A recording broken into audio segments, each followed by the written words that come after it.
Ben écoutez, je vais parler de la nouvelle série sur Netflix, The Monsters, qui parle justement de la virée infernale des Menendez Brothers dans les années 80-90. Ils écoutent ça justement présentement. Ben exactement, et puis là je suis présentement avec mon cousin et sa charmante fiancée qui eux viennent de finir, donc ils ont mieux fait leur devoir que moi. Et puis ils ont quand même été, vous avez trouvé que c'était quand même bien cette série. Je veux dire, c'est accrocheur, c'est très bizarre. Voilà, c'est accrocheur. Les gens avec toi sont gênés de participer à l'écran, c'est ça? Là?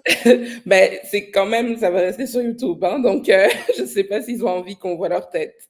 Bah, à moins qu'ils soient reçus par la police. Là. C'est le premier live en public que j'enregistre, donc je suis très contente. Donc voilà. Alors les Menendez Brothers, c'est très très bien joué. Moi, je trouve que les deux acteurs qui jouent les frères, dont j'ai oublié les noms des acteurs parce que voilà, j'ai pas fait mes devoirs comme il faut, mais ils ont vraiment ce magnétisme très troublant parce que voilà, il y en a un qui est extrêmement sensible et l'autre c'est vraiment à la one again. Lui, il voulait péter tout pour le fric, il voulait aller voilà. Bien évidemment, ils ont vécu de l'abus de la part de leurs parents qui les ont menés à commettre cet acte. Bon, spoiler alert, pour ceux qui ne connaissent pas les Menendez Brothers, ils ont tué leurs parents. Il y a des trucs, on apprend des trucs là-dedans, comme la cannelle. Hein? La cannelle, c'est un bon truc. Oui, c'est ça, on va apprendre ça.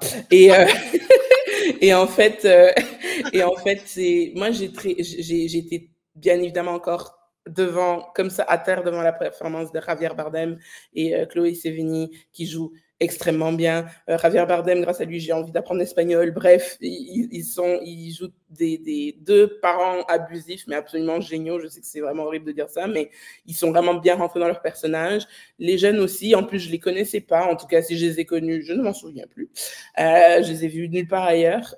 Puis, franchement, c'est des très bons acteurs qui vont avoir très probablement une très belle carrière devant eux. Donc, le principe de la série Monsters, on reste quand même sur un arc narratif justement du fait que on voit un peu le parcours des meurtriers avant qu'ils aient commis le meurtre, pendant, donc c'est un peu décousu. C'est pas un arc narratif qui est d'une ligne droite, donc c'est un montage de plusieurs avant, pendant, après l'acte. Et puis, c'est encore assez simple. Moi, j'ai pas vu Dahmer, mais c'est un petit peu exactement du même principe, parce que c'est des mêmes directeurs de toute façon. Donc, moi, je donne quand même un 6 sur 10 à la série parce que c'est entertaining. Mais effectivement, il y a des moments où tu fronces les sourcils parce que c'est quand même un peu intense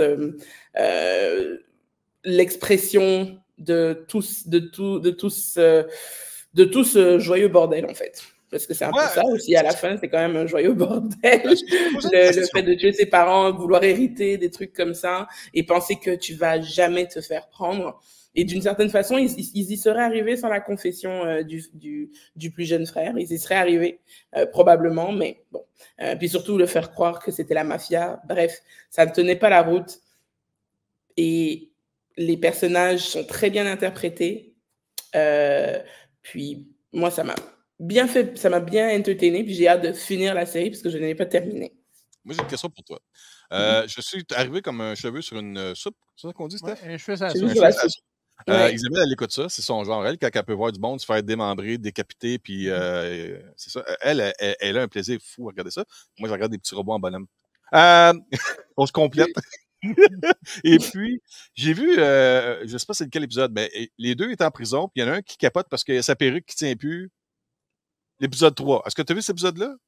Je suis pas encore rendu. Je suis rendu au début, donc j'ai pas encore vu ça. Parce que moi, je veux savoir, est-ce que c'est sérieux cette série-là? Parce que moi, ça va être plus une comédie que d'autres choses. Non, mais parce que c'est bien.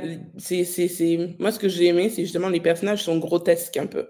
C'est un peu c'est des gens, mais moi je connais des gens comme ça, hein, des caricatures d'eux-mêmes.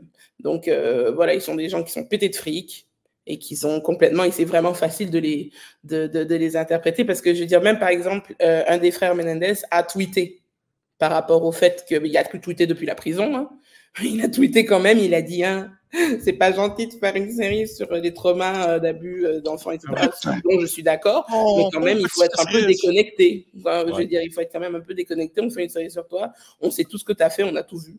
Donc, puis je veux dire, les rapports de police sont là parce que ça appuie toujours, bien évidemment, sur les faits factuels, puis c'est pas très romancé, mais quand même, quoi. Je trouve que voilà, effectivement, j'ai vu dans un épisode à un moment donné, il se fait comme enlever parce qu'il a un problème de calvitie, puis comme il capote, puis effectivement, mais ça je pense que c'est plus une question pour montrer la montée en puissance du truc. Il se fait humilier constamment par son père, il se fait rabaisser constamment, sa mère elle veut pas prendre son côté, etc. pour les deux frères, et puis à un moment donné, ils décident qu'ils y vont. Donc voilà. Stéphane a une question pour toi. C'est pas une question, juste mentionner le nom des acteurs. Tu cherchais, c'est Nicolas Alexander. Oh, je les ai mis en commentaire. Ah, ok, bon, c'est correct. Puis Cooper Koch. C'est pour Eric Menendez. Oui. Ouais, je pense que c'est la série de l'heure de Saint-Cyr. C'est sur Netflix, hein, Marie? Oui. OK. Puis ça, c'est la même équipe qui a fait Dahmer. Dahmer, ça marche. T'as-tu vu Dahmer en passant? Non. C'est avec Isa? Dahmer, c'est quel l'acteur? Peter, quelque chose? Celle qui fait Quicksilver dans les films d'X-Men? Oui, celui qui fait Quicksilver dans les films d'X-Men. Evan Peter? Et Evan Peters qui joue aussi dans tous les American Horror Story, que, encore une fois, pour les gens, parce que c'est quand même la deuxième fois que je le mentionne cette semaine. Oui, c'est vrai. À un moment donné, on fait un spécial de ça. Là. Il faut absolument faire un spécial et il faut absolument regarder American Horror Story.